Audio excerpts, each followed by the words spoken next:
7 proven ways to be able to stay here in Washington State when you got a bunch of money tied up in that home, but we know it's expensive to live here and you want to retire. What should you do? HELOC, rent, cash flow, dividends from stocks, retirement accounts, reverse mortgages. Let's take a look at all of that today. I'm extremely passionate about this topic because we've helped hundreds of estates here in Washington restructure themselves because we know living in the Seattle metro is freaking expensive. High labor costs, high housing costs, and with inflation, everything is more expensive. Not only have we done this for lots of other people, I've also done this for my own family. I was able to restructure my parents' assets and take them from literally no real estate assets to having a bunch of real estate assets, millions of dollars worth, and massive cash flow. So not all of these solutions are going to work for everyone, but I'm going to go through these solutions and talk about some of these ideas. Number one, we're going to talk about leveraging your equity. So let's assume that they're getting ready to retire and they already own a home here in Washington State. One of the things that you can do is you can get a reverse mortgage. A reverse mortgage, what it does is it unlocks that equity and it gives you money on a regular monthly basis or in a lump sum.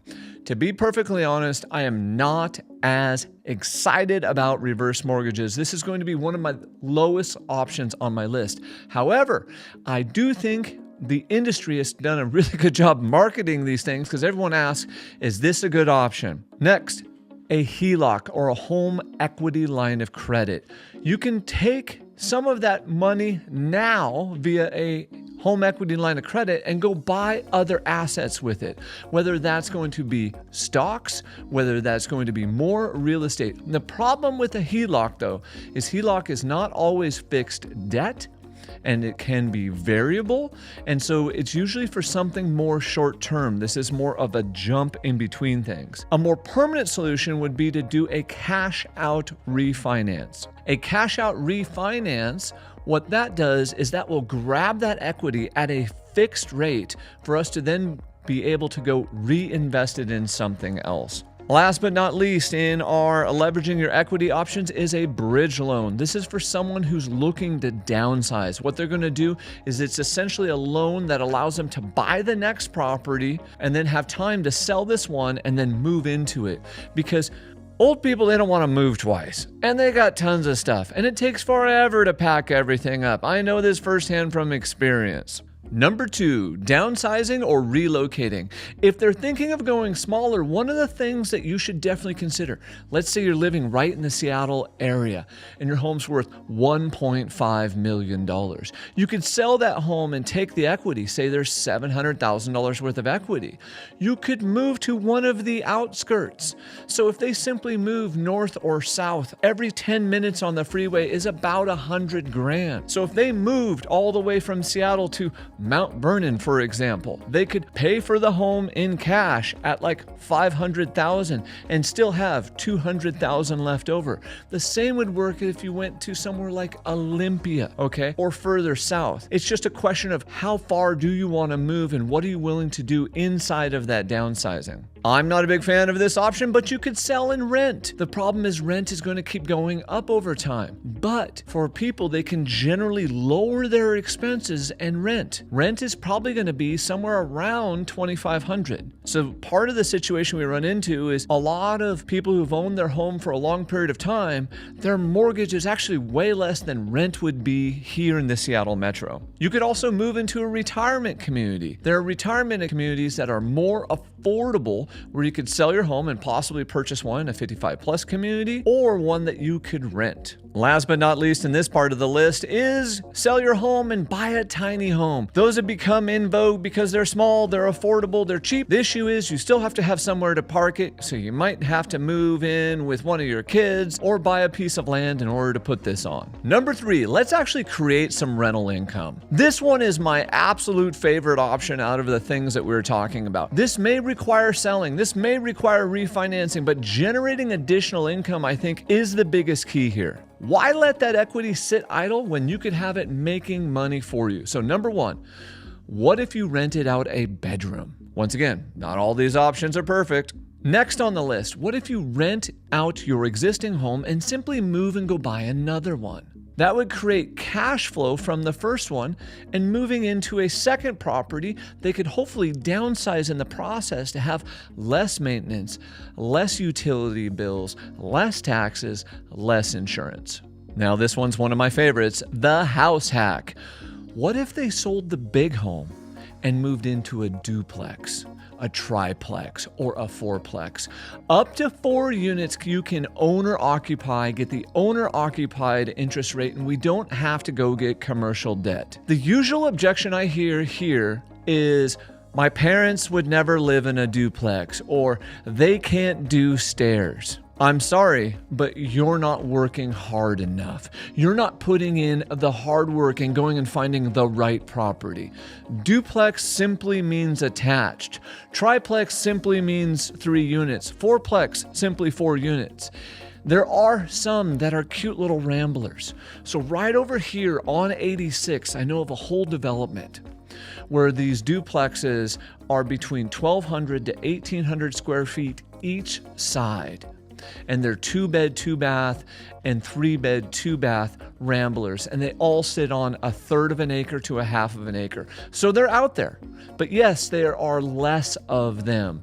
So you're going to have to work with a real estate professional who is phenomenal at finding those types of deals and is going to go help your family hunt for something off market. We've done this for lots of people. Right after house hacking comes my new favorite one, the ADU, the accessory dwelling unit, and the DADU, the detached accessory dwelling unit. Our state legislature passed a House bill which requires all municipalities to allow ADUs and DADUs in backyard. So one of the things that we could do, one, we could look at their existing house today to see if building an ADU and attaching it to the house or a DADU in the backyard would work. Most of these municipalities allow up to 1,000 square feet, and in the rural areas up to 1,200 square feet. So they could build one possibly in their existing backyard. Or what we're going to do is we're going to sell that property. We're going to go find one where they can buy the property owner occupied, use some of that additional cash, and build a structure in the backyard.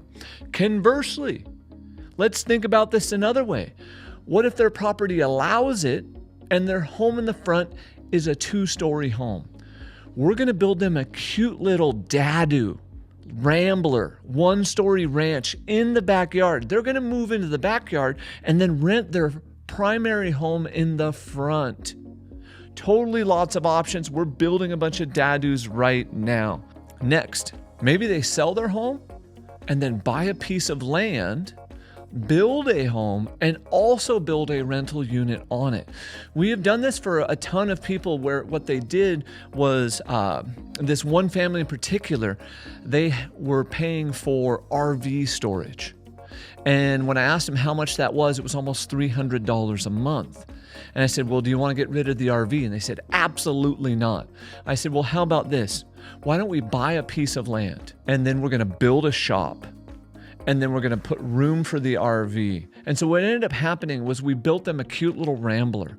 We bought a shop they could park the RV inside of. They put a mother-in-law also in the RV, and they built another rental unit next to it. So they went from one house to 3 properties, all located on one, and also not having to pay an RV bill. So they were able to lower their expenses.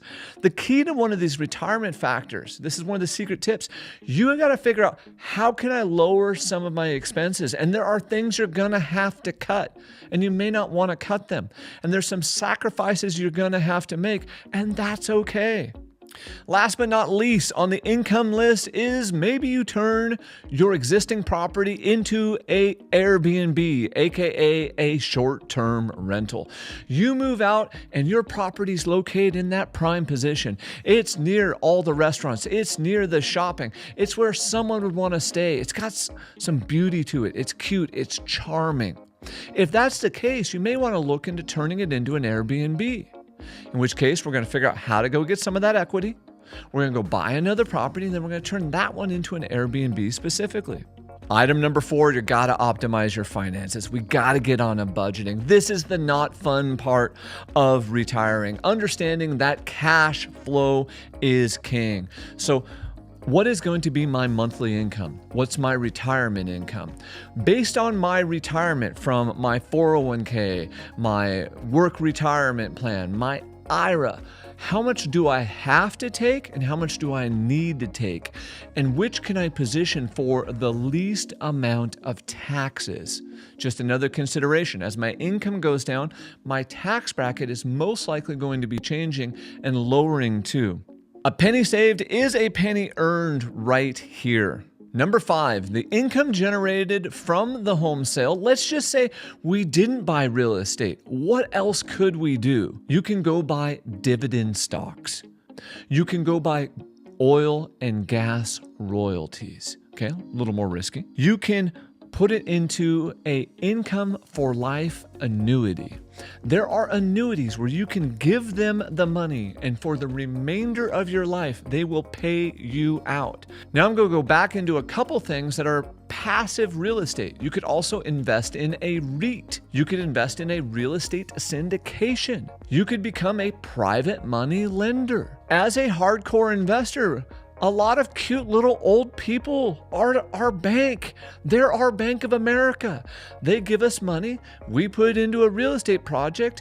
We pay them interest. The real estate project's done. We turn around and give them the money back. It all depends on your level of risk, your level of involvement. But these are options that are not the direct purchasing of real estate, that are passive, that will still generate income. Number 7, the multi-family generational housing. This is becoming much more in vogue in the last few years. Why?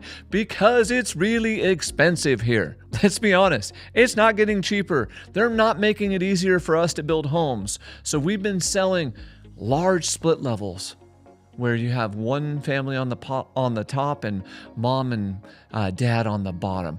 We've been selling homes on acreage with the cute little dadu on the side, the little mother-in-law, the cottage. We've been building homes that are set up for this. I believe you're going to see more multi-generational housing coming. Out of these top 7 strategies, my number 1 strategy is the create rental income. I want to see our people create additional cash flow by doing a sale or some type of a refinance or moving out of that property and simply buying another one. This is the one that creates the most opportunity and is the easiest to actually accomplish, that we've had the most success with. And having said that, realize there's a few people you have to get involved. You have to have a real estate professional.